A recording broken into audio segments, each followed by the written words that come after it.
कहानी तीन सवाल। महाराजा अकबर बीरबल की हाजिर जवाबी के बड़े कायल थे। उनकी इस बात से दरबार के अन्य मंत्री मन ही मन बहुत जलते थे। उनमें से एक मंत्री, जो महामंत्री का पद पाने का लोभी था, ने मन ही मन एक योजना बनाई। उसे मालूम था कि जब तक बीरबल दरबार में मुख्य सलाहकार के रूप में है, उसकी यह इच्छा कभी पूरी नहीं हो सकती। एक दिन दरबार में अकबर ने बीरबल की हाजिर जवाबी की बहुत प्रशंसा की। यह सब सुनकर उस मंत्री को बहुत गुस्सा आया।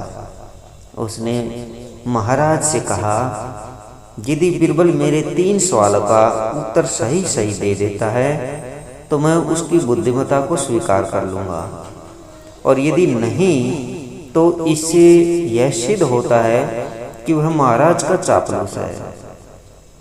अकबर को मालूम था कि बीरबल उसके सवालों का जवाब जरूर दे देगा, इसलिए उन्होंने उस मंत्री की बात को स्वीकार कर लिया। उस मंत्री के 3 सवाल थे।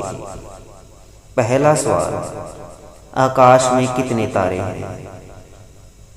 दूसरा सवाल, धरती का केंद्र कहाँ है? तीसरा सवाल, सारे संसार में कितने स्त्री और कितने पुरुष हैं? अकबर ने फौरन बीरबल से इन सवालों के जवाब देने के लिए कहा और शर्त रखी कि यदि वह इसका उत्तर नहीं जानता है तो मुख्य सलाहकार का पद छोड़ दे। बीरबल ने कहा, तो सुनिए महाराज। पहला सवाल। बीरबल ने एक भेड़ मंगवाई और कहा, जितने बाल इस भेड़ के शरीर पर हैं, आकाश में उतने ही तारे हैं। मेरे दोस्त, गिनकर तसल्ली कर लो। बीरबल ने मंत्री की तरफ मुस्कुराते हुए कहा। दूसरा सवाल। बीरबल ने जमीन पर कुछ लकीरें खींची और कुछ हिसाब लगाया। फिर एक लोहे की छड़ मंगवाई गई और उसे एक जगह गाड़ दिया, और बीरबल ने महाराज से कहा, महाराज, बिल्कुल इसी जगह धरती का केंद्र है, चाहे तो आप स्वयं जांच लेगा। महाराज बोले, ठीक है, अब तीसरे सवाल के बारे में कहो।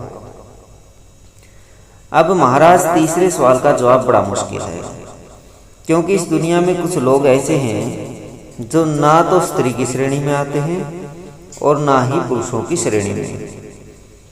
उनमें से कुछ लोग तो हमारे दरबार में भी उपस्थित हैं, जैसे कि ये मंत्री जी।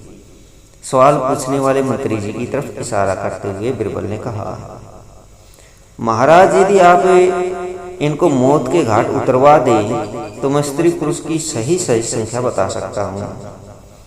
अब मंत्री जी सवालों का जवाब छोड़कर थर-थर कांपने लगे और महाराज से बोले, महाराज, बस मुझे मेरे सवालों का जवाब मिल गया। मैं बीरबल की बुद्धिमत्ता को मान गया हूँ। महाराज हमेशा की तरह बीरबल की तरफ हंस दिए और इसी बीच वह मंत्री दरबार से खिसक गया।